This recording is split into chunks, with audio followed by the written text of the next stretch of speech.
दोस्तों, मैं हूं अंजलि और आप देख रहे हैं मेरा चैनल लॉन्डन। बहुत लोगों के सवाल थे कि जवाहर नवोदय विद्यालय में जो पीईटी टीचर होते हैं उनकी पूरी लाइफ शेड्यूल क्या होता है, पूरे दिन वो क्या करते हैं, दिनचर्या उनकी क्या रहती है, और पीईटी टीचर बनने का अगर आप नवोदय में बनना चाहते हैं तो उसका प्रोसेस क्या होता है। तो सोचा कि चलिए पीईटी टीचर से ही बात की जाए किसी नवोदय की, और उससे बेहतर तो कोई और बता भी नहीं सकता है हमें। तो हम मिलेंगे, हमारी पीईटी मैम है जवाहर नवोदय विद्यालय धूम मणिपुर से, सीमा पाल जी से। जी मैम, स्वागत है आपका पहले तो हमारे चैनल में। और इनसे बातें करेंगे हम बहुत सारी, और बहुत सारे हमारे पास सवाल हैं। जो दर्शकों के भी बहुत सारे सवाल थे, वो काफी क्वेश्चंस कर रहे थे मुझसे, और कुछ मेरे भी सवाल थे। तो चलिए इन सारे सवालों का जवाब हम आज मैम से जानेंगे। तो मैं सबसे पहले आपसे सवाल है कि आपकी पोस्टिंग यहाँ पर हुई, आपने ज्वाइनिंग कब से की? मैंने नवोदय विद्यालय समिति की 2007 में। 2007 में आपकी ज्वाइनिंग? मेरे को 13 साल लगभग। हाँ, तो 13 साल से मैम अपनी सर्विस दे रही है नवोदय में, तो एक्सपीरियंस इनके पास बहुत सारा होगा बताने के लिए।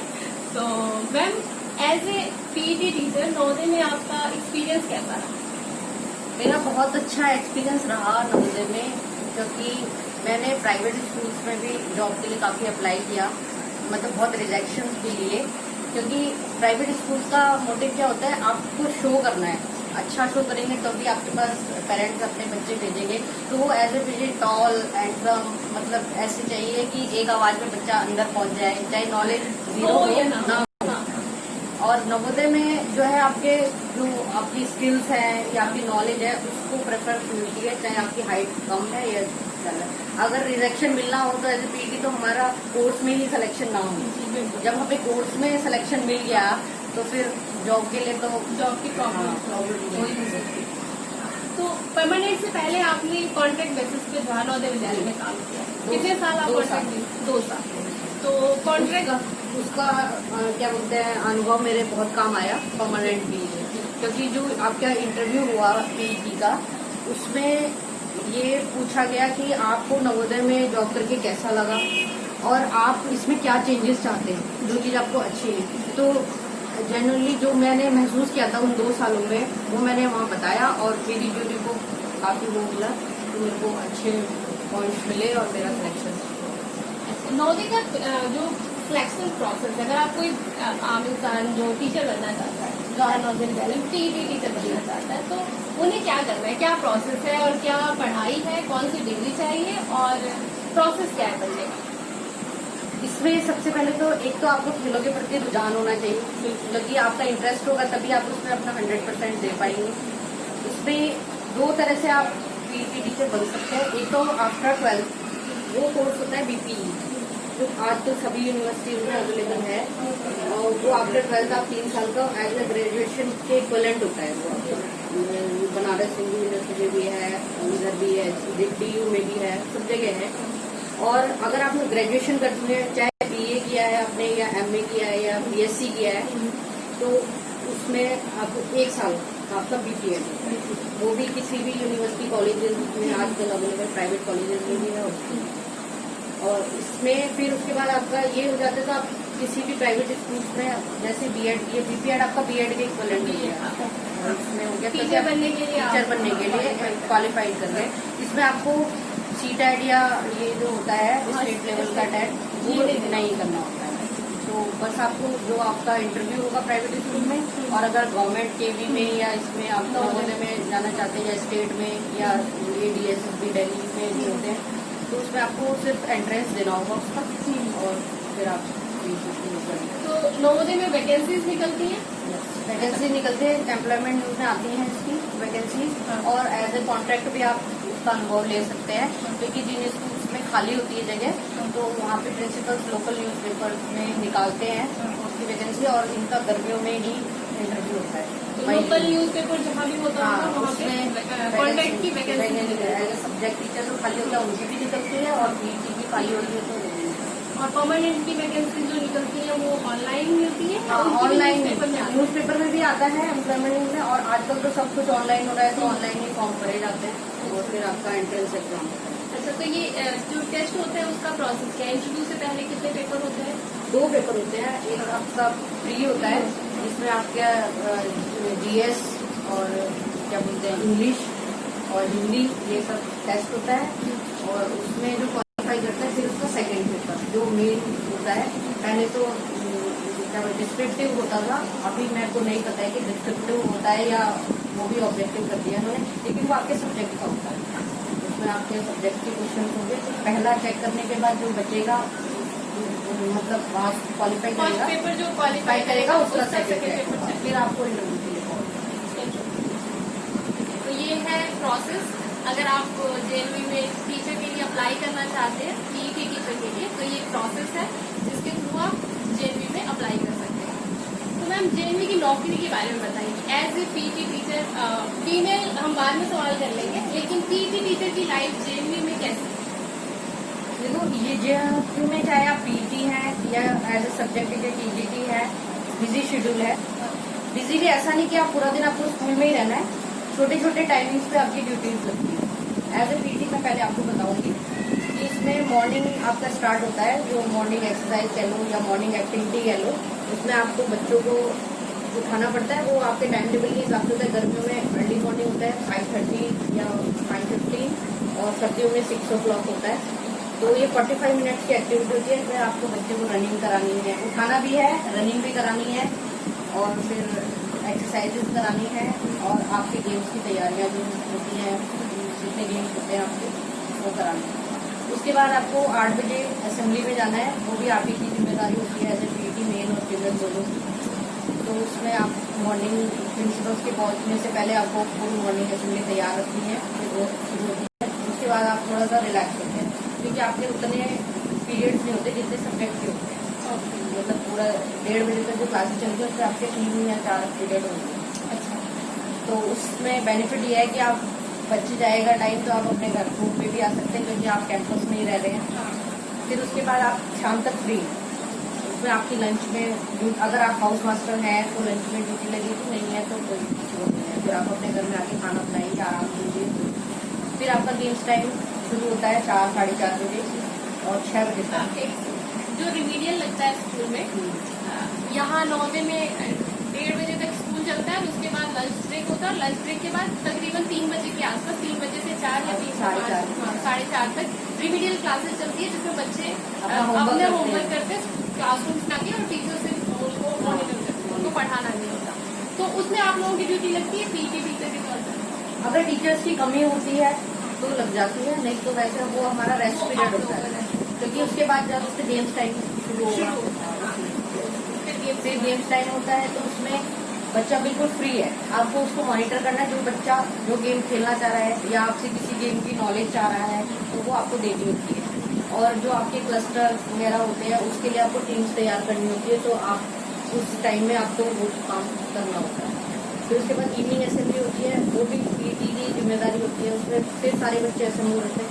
इसमें आपको बता दूं, मैं नवोदय में सबसे बड़ा पॉइंट होता है बच्चा आपका सेफ रहे, तो काउंटिंग्स कई बार होती है। तो इवनिंग असेंबली में भी काउंटिंग ही आपकी मेन है। सारे बच्चे असेंबल होते हैं, फिर आपके हाउस वाइज काउंटिंग होती है, बच्चे पूरे हैं तो सब कुछ ओके है, नहीं तो कुछ भी ओके नहीं। दिन में 5-6 बार तो अलग अलग मौकों पर बच्चों की काउंटिंग होती है कि बच्चे पूरे हैं या नहीं है। कोई भी एक बच्चा मिसिंग तो आपके साथ लाइफ मिसिंग। ये होता है। बस उसके बाद आप फिर फ्री हैं, और आपकी फिर शाम को जो सुपरवाइज स्टडी भी, एक स्टडी और होती है शाम को भी स्टडी होती है जो डिनर से पहले। हाँ, डिनर से पहले, उसके बाद और डिनर से पहले, तो उसमें आपकी ड्यूटी लग जाती है। उसमें लग जाती है, तो फिर आप क्या उसमें बच्चे की अटेंडेंस रहती है, बच्चे सेल्फ स्टडी करते हैं। फिर डिनर होता है, उसमें अगर आप हाउस मास्टर हैं तो आपकी ड्यूटी है, नहीं तो आप तो पूरे दिन का मतलब लगभग आपका छोटे छोटे टाइम में पूरे दिन का शेड्यूल। जेएनवी में जैसे आप जॉब करने आए, तो एज ए फीमेल आपको मतलब क्या फर्क लगता है, या कोई एज ए फीमेल आप क्या लड़कों को बताना चाहेंगे कि एज ए फीमेल आपको यहाँ जॉब करना सेफ है, अच्छा है, मुश्किलें क्या है, और इसकी प्लस पॉइंट्स क्या है जेएनवी में जॉब करना? जेएनवी में जॉब करने के दोनों चीजें हैं, प्लस भी है और माइनस भी है। माइनस तो आप लोग समझ ही गए होंगे कि पूरा दिन छोटे छोटे टाइम पे ये है, और प्लस ये है कि आप अपने घर में भी उतना ही टाइम दे सकते, क्योंकि आप कैंपस में ही रहते हैं। जैसे असेंबली के बाद मुझे थोड़ा टाइम मिला तो मैं अपने घर में आके अपने बच्चों के लिए बच्चे स्कूल से आएंगे तो मैं खाना बना सकती हूँ। जो मैं काम सुबह नहीं कर पाई, ठंडी में जाने के चक्कर में अपना रोज घर साफ कर सकती हूँ, ये काम करके फिर मैं अपने लेक्चर के लिए फिर स्कूल जाती हूँ। शाम को खेलने जा रही हूँ तो मेरे बच्चे भी मेरे साथ खेलने जा सकते हैं, ये चीज है। और कई बार आप बहुत थके होते हैं, सबसे बड़ा प्लस पॉइंट है, और खाना बनाने का मन नहीं होता तो आप मेस में खा सकते हैं। स्टाफ ऑफिशियल है खाना खाने का, बल्कि उनका तो बनता ही है आपका, ये प्लस पॉइंट है। और सिक्योरिटी पॉइंट ऑफ व्यू से भी प्लस पॉइंट है। एक अनमैरिड लड़की अगर जॉब कर रही है तो कहीं दूसरे स्टेट में है और वो कोई उसके साथ नहीं रह सकता है, तो बाहर अगर कहीं रहेगी तो उसको कैंपस में रहेगी तो आप 4 दीवारी के अंदर है तो आप बिल्कुल सेफ। ये तो मतलब हुआ कि आप एज ए फीमेल। अब बात करते हैं कि अगर आप जेनविज में एज ए पीटी आते हैं तो आपको फैसिलिटीज जेनविज क्या देता है? मतलब अगर आप फैसिलिटीज की बात करें, जॉब कर रहे हैं तो सैलरी तो मिलेगी, फैसिलिटीज है, बोर्डिंग लॉजिंग है, आपके बच्चे की एजुकेशन भी फ्री है, 6 क्लासेस 6 to 12, और बाकी रहना खाना है। और क्वार्टर्स के बहुत लोग क्वेश्चन होते हैं, क्वार्टर के पैसे कटते हैं क्या? क्वार्टर्स के बिल्कुल नॉमिनल चार्जेस है, 250 to 80 ऐसे ही है। मतलब 200 रुपए में आपको 3 प्राइवेट में भी जॉब किया, गवर्नमेंट में भी जॉब किया, मतलब इंस्टीट्यूट तो कम से कम आप हाँ, दोनों के ठीक थे। है। तो आपको क्या फर्क लगा दोनों की जॉब में और दोनों के उसमें? बेसिक फर्क है। बेसिक तो यही लगा मुझे कि प्राइवेट वाले शो करना ज्यादा चाहते हैं, गवर्नमेंट में उतना शो का नहीं होता है। उसमें आप टैलेंटेड होने चाहिए तो आपको जॉब मिल जाती है, और उसका जीता जाता सबूत मैं हूँ, क्योंकि मेरी हाइट भी उतनी नहीं है जो जनरली पीटीज की होती है। अच्छा मैम, पहले आप अपनी हाइट बताइए। 5'1" आपकी हाइट है और आप गवर्नमेंट एम्प्लॉई हैं, सेंट्रल गवर्नमेंट के स्कूल में आप पीटी टीचर हैं। और अगर कोई लोग ये सोच रहा है कि उसकी हाइट कम है, पता नहीं उसका सिलेक्शन होगा या नहीं होगा, तो इसका वहम आप अपने दिमाग से निकाल दीजिए। आप अगर टैलेंटेड हैं, आप में वो सारी क्वालिफिकेशन है, तो आप डिजर्व करते हैं किसी भी गवर्नमेंट स्कूल में पीटी बनने के लिए। तो आप बिल्कुल ये दिल में ये ख्याल मत रखिएगा या डिप्रेशन में जाने की बिल्कुल आपको जरूरत नहीं है कि मेरी हाइट नहीं है, मेरी शक्ल ऐसी है या मेरी पर्सनालिटी ऐसी नहीं है। मैम इसका जीता जागता एग्जाम्पल है, क्योंकि मैम ने मुझे बातों बातों में बताया था कि उन्होंने 25 प्राइवेट स्कूलों का रिजेक्शन देखा है, और 25 रिजेक्शन देखने के बावजूद वो जवाहर नवोदय विद्यालय में गवर्नमेंट एम्प्लॉई है। तो शायद इसे सुनने के बाद तो बहुत सारे लोगों को मोटिवेशन मिलेगा कि 25 तो कम से कम 25 स्कूलों से तो आप रिजेक्ट नहीं हुए होंगे, है ना? तो निराश होने की जरूरत बिल्कुल नहीं है। आप में टैलेंट होना चाहिए, अपने गेम में कॉन्फिडेंस होना चाहिए, बिल्कुल सही है। अच्छा, पूरी फैमिली के साथ आप यहाँ रहती है मैम? मेरे 2 बेटियां हैं, एक बेटी 6 साल की है और एक 4 साल की है, और मेरे हस्बैंड है। अच्छा, नवोदय में मतलब आप टीचर है तो फैमिली टीचर और बनने के बाद और फैमिली लाइफ में कोई प्रॉब्लम तो नहीं होती? मतलब कभी कभी होती है, मुश्किल होता है? हाँ, कभी कभी होता है, क्योंकि बच्चे छोटे हैं, अपने आप नहीं रह सकते, मुझे बाहर टीम लेके जाना पड़ता है, तो मुझे किसी को बुलाना पड़ता है या मेरे हस्बैंड को छुट्टी लेनी पड़ती है देखने के लिए। तब थोड़ा सा लगता है कि फैमिली को डिस्टर्ब हो रहा है, बच्चे स्कूल नहीं जा पा रहे हैं, बस तभी वो थोड़ा सा 1-2 महीने के काम होता है। उसमें आपके साथ सपोर्ट के लिए अगर आपके साथ कोई आ जाता है, जैसे कभी दादी आ जाती है तो वो आ जाती है तो चल जाता है। अच्छा, एक और गेम्स में बड़ा स्कूल में ध्यान देते हैं गेम्स को लेकर से, तो किस किस तरह का गेम्स कराया जाता है और उसका पूरा प्रोसेस क्या होता है?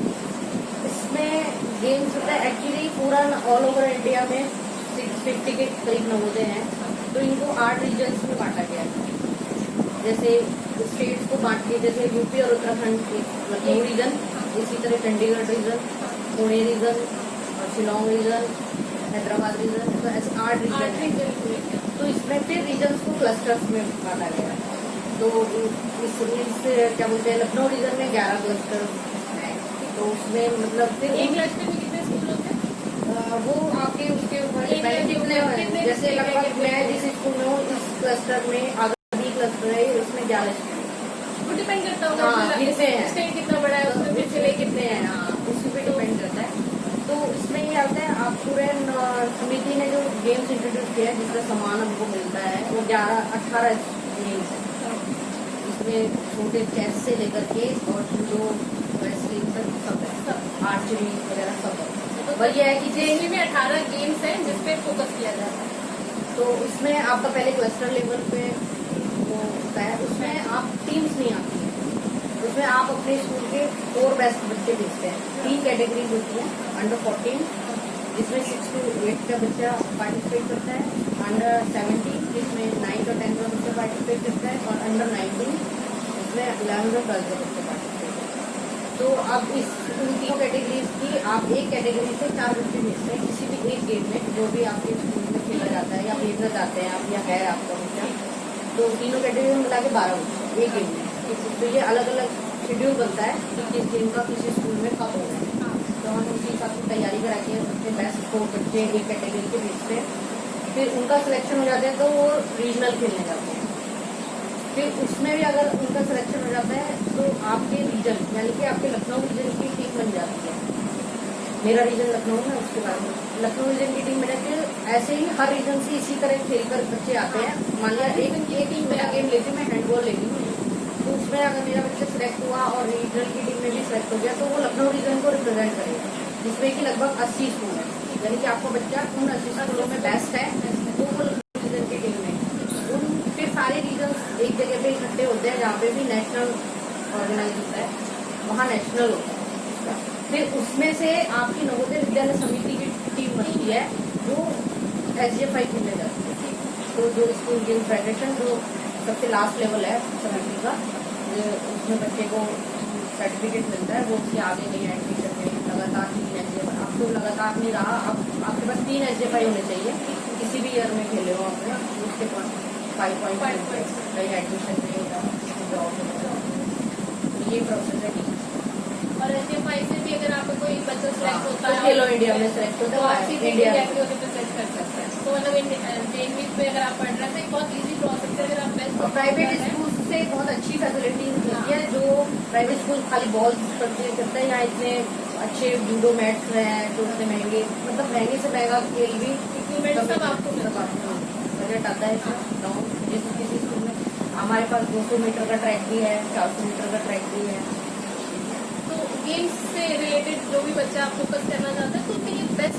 नवोदय से बहुत अच्छे गेम्स में भी निकलते हैं बच्चे, खेलते हैं। तो मतलब जैसे पढ़ाई में रुझान है तो आप IIT और ये सब जाते हैं। अगर आपके गेम्स में रुझान है तो नवोदय डेफिनेटली बेस्ट है कि आप अपना गेम प्रैक्टिस करें। जिस स्कूल से मैं पास आउट हुई हूँ वहाँ सुरेंद्र पूर्णिया जो हमारे अभी तो बीजेपी में वो शायद मेंबर ऑफ पार्लियामेंट है या कुछ मेंबर ऑफ पार्लियामेंट तो नहीं है, बीजेपी को उन्होंने ज्वाइन किया है और कॉमनवेल्थ में गोल्ड मेडल जीतने वाले वो हमारे जवाहर नवोदय विद्यालय पाटन राजस्थान के पढ़े हुए थे।